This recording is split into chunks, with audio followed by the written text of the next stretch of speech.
An audience watched my video and commented, "Silence is golden." But right after a day, the audience commented, "I could not agree anymore." When I read that comment beneath one of my videos, it stayed with me. A simple proverb, "Silence is golden," followed by something heavier, "I could not agree anymore." I don't fully understand the situation, but in a reverse way, sometimes silence isn't strength. It's surrender. It's the sound of a mind trying to stay calm while the world mistakes your peace for weakness. This is for everyone who stayed quiet when they should have spoken. For those who confuse composure with compliance. For those who've swallowed words that burned inside just to keep the peace. Let's talk about when silence is not golden. The burden of silence. There's a type of silence that heals, the silence of restraint, of patience, of peace. And then there's another kind, the silence that corrodes you from within. It's the quiet you hold after someone crosses your boundary. It's what fills the room when injustice speaks louder than truth. It's the silence of, "I'll let it go," when your soul whispers, "You shouldn't." The Stoics loved silence, yes, but not submission. Marcus Aurelius wrote, "If it is not right, do not do it. If it is not true, do not say it." Notice he didn't say never speak. He said speak truth. Stoicism was never about muting the human voice. It was about refining it. The difference between wisdom and cowardice is not volume, it's purpose. We live in an age where everyone is talking, but few are saying anything. 1,000 opinions scream across our screens, and in that chaos, silence can seem noble. You step back, you say nothing. You think, "I won't join the noise." But sometimes that silence becomes complicity. Think of a workplace where you see someone treated unfairly. You say nothing, fearing drama. Or a relationship where you keep enduring disrespect, thinking, "I'll rise above it." That's not Stoicism. That's self-erasure. Epictetus said, "It is impossible for a man to learn what he thinks he already knows." Silence can become arrogance too. The arrogance of assuming your calm exempts you from acting. Right speech. In Stoic ethics, there's a concept called logos kathekon, the appropriate expression. It means don't just speak. Speak rightly, with intention. When something wrong unfolds before you and you feel that surge inside, that tightness in your chest, that tremor in your jaw, pause. Don't suppress it. Use the first Stoic technique, right speech through delay. Step 1, delay the reaction, not the truth. Step 2, frame your words through virtue, not ego. Step 3, release them without hostility. Example, when your colleague steals credit for your idea, silence feels safe, but it corrodes you. Instead, breathe, then say calmly, "I respect your effort, but that idea was something we discussed earlier. Let's acknowledge that." That's not confrontation. That's alignment with reality. Stoicism doesn't silence emotion. It refines it into truth that lands with weight, not noise. The moment silence becomes cowardice. Seneca once wrote, "He who does not prevent a crime when he can, encourages it." Now, think of your own life. Where have you remained silent out of fear, comfort, or exhaustion? What did it cost you? Because silence isn't neutral, it's a decision. Every time you stay silent about something that violates your principles, you're quietly teaching yourself that your boundaries don't matter. And what begins as peace eventually becomes resentment. You may appear calm on the outside, but inside, your unspoken words turn to rust.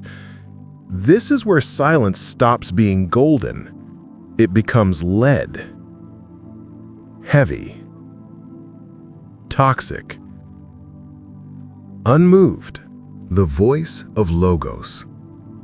Zeno of Citium, the founder of Stoicism, said that reason, Logos, is the divine fire within us. To speak with reason, then, is not arrogance. It's participation in the universe's order. Your voice, when guided by virtue, becomes cosmic harmony. To remain silent when truth calls, that's disharmony. The Stoics didn't retreat into caves. They taught in markets, in forums, in public squares. Because the world's noise doesn't need more silence, it needs measured clarity. So when your instincts say, "I should say something," remember, it's not unstoic to speak. It's unstoic to speak without purpose. Let me tell you about a friend. He worked in a startup, loyal and competent. He saw decisions that hurt the team, unfair treatment, broken promises, but stayed silent. He said, "I don't want to be the angry one. I'm practicing Stoicism." Months later, he burned out. His silence became bitterness. When he finally spoke, he didn't speak with reason. He erupted with resentment. That's what happens when you confuse silence with peace. True Stoicism teaches the opposite. Speak before resentment speaks for you. Marcus Aurelius wrote, "Waste no more time arguing about what a good man should be. Be one." Being good sometimes means breaking the silence. But isn't silence still wise? Yes, there are times when silence is the highest wisdom. When you're provoked by ignorance, when words would add nothing but noise, when your truth is better lived than spoken. As Seneca said, "Better to trip with the feet than with the tongue." But wisdom isn't one size fits all. The Stoic does not follow rules blindly. He reads the situation, then acts with phronesis, practical wisdom. So yes, silence is golden, until it stops serving virtue. Then speech, calm, deliberate speech, becomes the higher gold. The art of reframed voice. The third method is mental reframing before speech. When emotion rises and silence feels like your only safe choice, ask, what's the real message I want to deliver, not the one my ego wants to throw? Reframing turns your reaction into revelation. Example, someone disrespects you in front of others. Instead of snapping or withdrawing, reframe. This is my chance to show composure and clarity. Then respond, not react. I value respect in conversation. Let's continue once we both can listen. Now your words aren't just sound, they're signal. You've transformed silence into strength, not avoidance. The emotional cost of unspoken truth. Every unspoken truth becomes emotional debt. You keep paying interest in the form of regret, tension, overthinking. Think of all the times you stayed silent to keep the peace, only to replay the moment later, whispering what you should have said. That's your mind trying to reclaim integrity. Epictetus reminded us, don't explain your philosophy, embody it. But embodiment doesn't mean mute acceptance. It means living truth so openly that silence becomes a choice, not a cage. When I first studied Stoicism, I thought silence was always the noble path.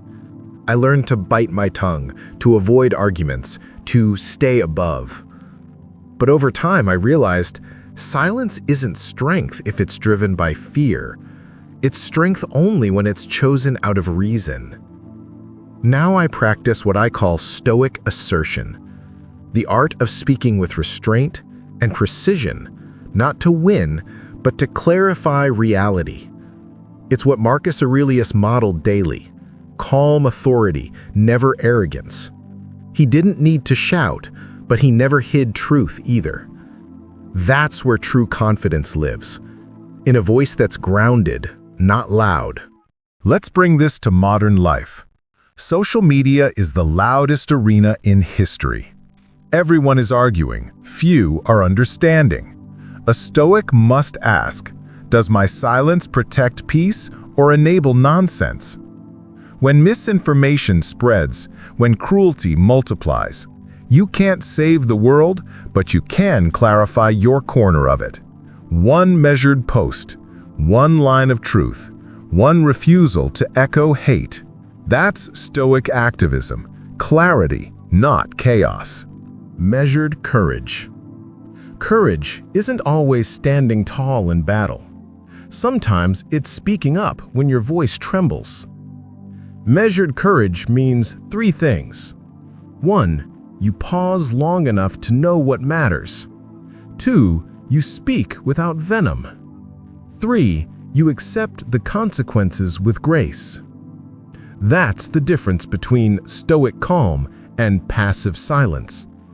Because courage, Marcus said, is the fortitude of the soul, and fortitude rarely looks comfortable. When silence costs you respect. Imagine your friend crosses a line, mocks you in front of others. You stay silent, thinking, I'm above this. Later, you feel resentment, and they lose respect. The Stoic response isn't rage, it's responsibility. You approach them later and say, I care about our friendship, but I felt disrespected earlier. Let's not repeat that. Firm, calm, precise. This is how respect is rebuilt, not through noise, but through clarity. The value of strategic silence. Let's be fair. There are still moments when silence is your best defense. When speaking would fan flames. When someone argues in bad faith. When your truth is already known but not yet felt. Strategic silence is not withdrawal, it's timing.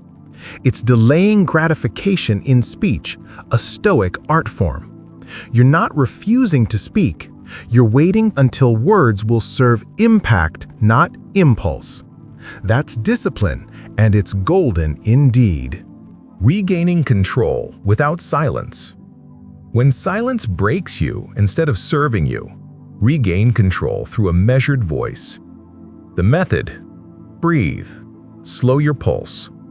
Identify the principle being violated. Is it justice, respect, honesty? Name it calmly. Walk away if it turns to noise. You've now practiced Stoic speech, not loud, but lucid. You didn't react, you responded. You didn't explode, you clarified. That's how you reclaim power, not through silence, not through shouting, but through presence. Silence is golden until it isn't. Until it starts costing your peace, your self-respect, your truth. So don't worship silence. Use it. Choose it. Break it when virtue demands your voice. Because sometimes, the most Stoic thing you can do is speak. Not louder, but clearer. If this talk helped you find your voice, don't keep it silent. Leave a comment with one word that defines your intention today. Courage, clarity, calm. Every comment becomes another voice in this quiet circle, people who choose reason over noise. Like this video to keep the message alive, and subscribe to return tomorrow, because this is where calm minds train together.